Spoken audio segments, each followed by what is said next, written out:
சரி இப்போ இந்த சம் போட்டுறோம்.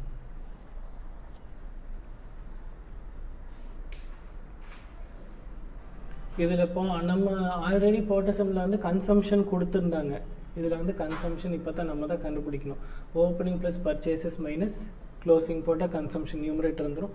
Opening plus closing divided by 2 போட்டால் ஆவரேஜ் ஸ்டாக் வந்துடும். மெட்டீரியல் ஏக்கு தனியாக போடுங்க, பிக்கு தனியாக போடுங்க. இங்கே வந்து புட் ஃபார்வர்ட் யுவர் கமெண்ட்ஸ்ன்னு சொல்லியிருக்காங்க. அப்படின்னா எதுக்கு வந்து இன்வென்டரி டர்னோவர் ரேஷியோ அதிகமாக இருக்கோ அது வந்து it is a better material அப்படின்னு சொல்லுது.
போடுறீங்களோ அந்த அளவுக்கு ஈஸியாக இருக்கும்ப்பா.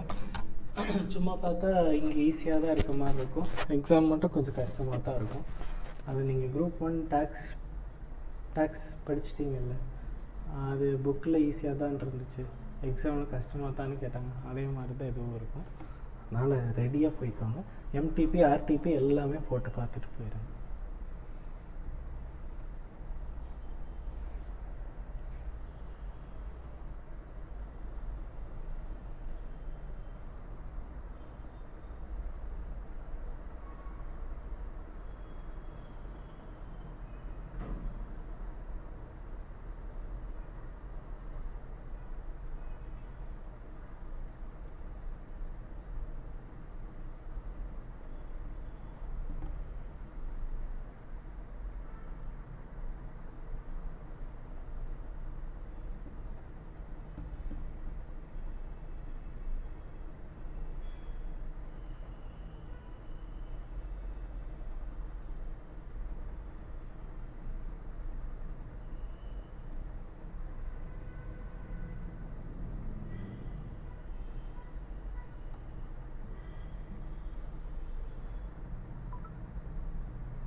லாஸ்ட்டு சம்மு இதோட முடிச்சுக்கலாம்.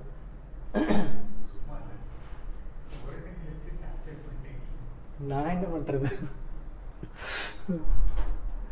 ஈஓக்யூ மட்டும் கால்குலேட் பண்ணிடுங்க, கொஞ்சம் டிஃப்ரெண்ட்டாக இருக்கும்.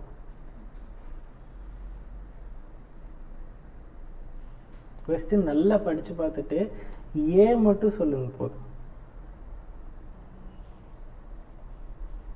Annual demand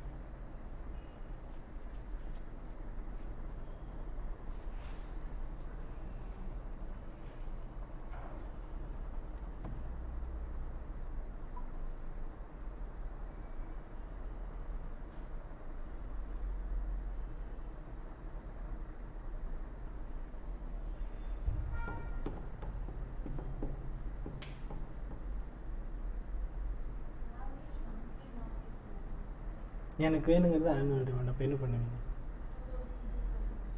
2000 × 12. இது வரைக்கும் எல்லாரும் சொன்ன இதே ஆன்சர் தான்.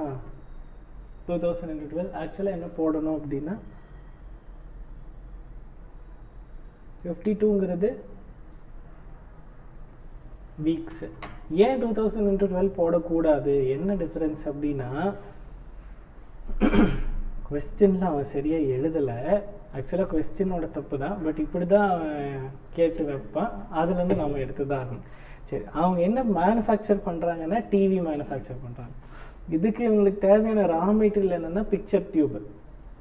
சரியா, அவன் ஃபஸ்ட் லைனில் கொடுத்துருக்கிற ஆவரேஜ் மந்த்லி மார்க்கெட் டிமாண்டுங்கிறது டிவி காமா. ஓகேவா, நம்ம என்ன போட்டிருக்கோம், மெட்டீரியல் காஸ்டிங். அப்போ நம்ம எதை பற்றி பேசணும், நம்மளோட ரா மெட்டீரியல் பற்றி பேசணும். என்னோட ரா மெட்டீரியல் இங்கே பிக்சர் டியூபு. ஸோ இவங்க என்ன சொல்கிறாங்க, எனக்கு நார்மல் யூசேஜ் அப்படிங்கிறது எனக்கு தேவையான மெட்டீரியல். நார்மலாக அதிகமாக தேவைப்பட்டால் அது மேக்ஸிமம் யூசேஜ், மினிமம் யூசேஜ் அப்படிங்கிறது. மினிமமாக எனக்கு இவ்வளோ பிக்சர் டியூபாச்சு வேணும், மேக்ஸிமமாக எனக்கு இவ்வளோ பிக்சர் டியூப் வேணும் ஒரு வாரத்துக்கு. நார்மலாக ஆவரேஜாக இருந்தால் எனக்கு எவ்வளோ தேவை, எனக்கு மினிமமும் எடுத்துக்கல மேக்ஸிமமும் எடுத்துக்கல, அதுக்கு பதிலாக நான் ஆவரேஜ் எடுத்துக்கிறேன். அதுதான் என்னோட weekly demand for raw material. நமக்கு மேலே ஏன்னா என்னது, annual demand for raw material, அதனால 5200. புரிஞ்சுதா? இந்த இடத்துல அவன் வந்து பிக்சர் டியூபு ஆர் இங்கே டிவி இதை வந்து அவன் சொல்ல மாட்டான். நம்மளா தேடி நம்மளா கண்டுபிடிச்சிக்கணும். அப்புறம் நம்ம தப்பாக போட்டோம்னா நம்ம தான் தப்பு பண்ணிட்டோன்றான், வேறு வரையாது. அதுக்கு ஈஓக்யூ மட்டும் போட்டுட்டு கிளம்பிக்கோங்க. இதே சம அடுத்த கிளாஸில் அப்படியே கண்டினியூ பண்ணிக்கலாம். அதில் டிஸ்கவுண்ட்லாம் அடுத்த கிளாஸில் போட்டுக்கலாம். அந்த